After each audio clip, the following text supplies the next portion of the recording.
Bonjour, je vous lis la suite du livre Un certain goût pour la mort de Billy James. J'en étais à. Instinctivement, elle tira Darren derrière son dos. Mais il était trop tard. Lui aussi avait vu. Il ne cria pas, mais elle le sentit trembler. Il émit un petit grognement pitoyable, comme un chiot furieux. Elle le repoussa dans le couloir, ferma la porte et s'adossa contre le battant. Elle prit alors conscience d'un froid glacial, du battement tumultueux de son cœur. Énorme, brûlant, celui-ci semblait avoir gonflé dans sa poitrine.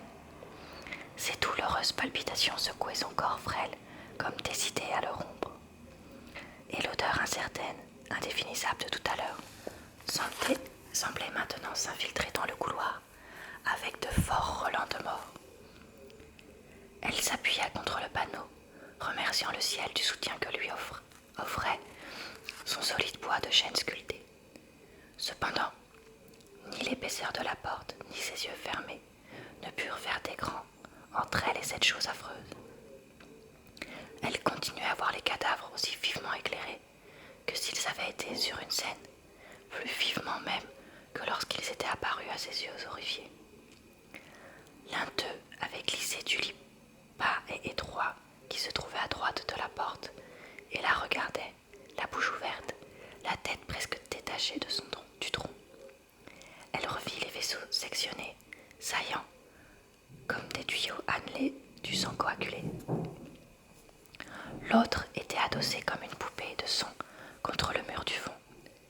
Sa tête était tombée en avant et une grande tache de sang s'était étalée comme un pavoir sur sa poitrine.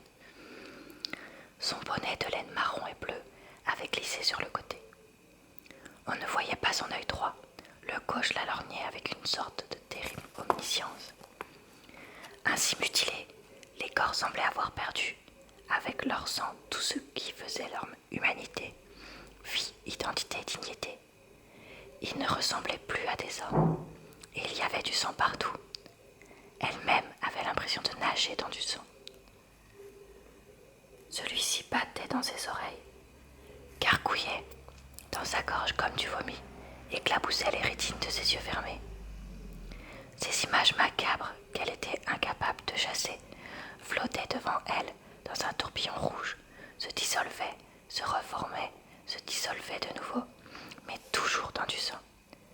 Soudain, elle entendit la voix de Darren, sentit la main de l'enfant la tirer par la manche. « Filons d'ici avant que les flics s'amènent, piailla-t-il. Allez, venez, on n'a rien vu, on n'a pas mis les pieds ici. » Il lui agrippa le bras. À travers le mince tweed de son manteau, les petits doigts crasseux du garçon mordaient comme des dents. Miss Wharton se dégagea doucement. Quand elle parla, le calme de sa propre voix l'étonna. « Quelle idée, Darren! Comment la police pourrait-elle nous soupçonner?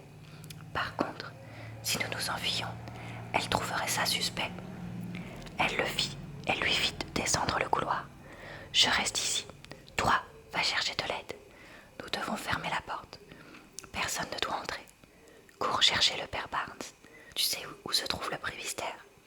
C'est l'appartement situé au coin de ce grand immeuble, dans Harrow Road. Le révérend saura quoi faire. Il appellera la police. Vous ne pouvez pas rester seul ici. Et si l'assassin était encore dans l'église, en train de nous guetter, faut pas qu'on se sépare. » Le ton autoritaire qu'avait pris l'enfant la déconcerta. « Mais nous n'avons pas le droit de les abandonner, Darren. J'ai l'impression que cela serait cruel et que ça ne serait pas bien. Je devrais rester. Soyez pas bête, vous pouvez rien faire. Ils sont morts, vous avez bien vu. » Le garçon fit le geste de se passer une lame sur le cou, montra le blanc des yeux et eut un haut le cœur. Le son avait quelque chose d'affreusement réaliste, un bouillonnement de sang dans la gorge. « Oh, Darren, je t'en prie !» cria-t-elle. Aussitôt, le garçon devint plus conciliant. Il mit sa main dans la sienne. « Vous feriez mieux de m'accompagner chez le père Barnes, dit-il d'une voix plus calme. Miss Wharton baissa pitoyablement les yeux vers lui. On aurait dit que c'était elle, l'enfant. Si tu crois que c'est préférable, fit-elle. Darren s'était ressaisi. C'était tout juste s'il ne plastronnait pas. Oui, c'est préférable, dit-il. Allez, venez. Sa voix aiguë, devenue plus forte, ses yeux brillants trahissaient son excitation. Il n'était plus en état de choc, ni réellement affecté. Penser qu'il fallait le préserver d'un spectacle horrible avait été stupide de sa part. La peur qu'avait provoquée en lui l'idée de la police avait passé. Nourri depuis le plus jeune âge des images scintillantes de la violence, pouvait-il même distinguer entre elles et la réalité, se demanda-t-elle. Peut-être valait-il mieux que, protégé par son innocence, il en fut incapable. Lui posant son maigre bras sur le dos, Darren l'aida à gagner le portail. Elle s'appuya contre lui et sentit ses os pointus sous son coude. « Qu'il est gentil, ce cher petit, se dit-elle. Il faudrait qu'elle lui parle des fleurs et du saumon, mais elle n'avait pas besoin d'y penser maintenant, non, certainement pas maintenant. Ils arrivaient dehors. L'air frais lui parut aussi embaumé qu'une brise marée. Mais quand, ensemble, ils eurent tiré la lourde porte ferrée, elle constata qu'elle était incapable d'introduire la clé dans la serrure. Ses doigts tressautaient rythmiquement, comme saisis d'un spasme.